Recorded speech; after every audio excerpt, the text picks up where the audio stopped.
This is something that you didn't know before. Remember the Iron Man suit sound when it's powering up and down?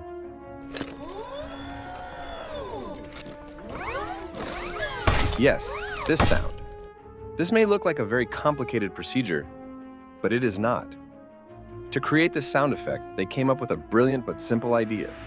The thing that they used to make this sound is a camera shot.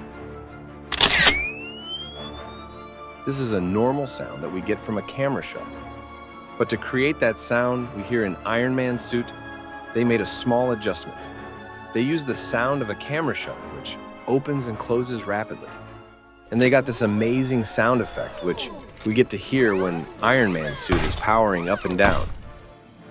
So as I said before, it looks complicated, but it's amazing how they came up with a simple idea and got this amazing result. So this is the end of this video, and I hope you liked this video. If so, please leave a like and subscribe to our channel. You can help us by purchasing our high-quality merch.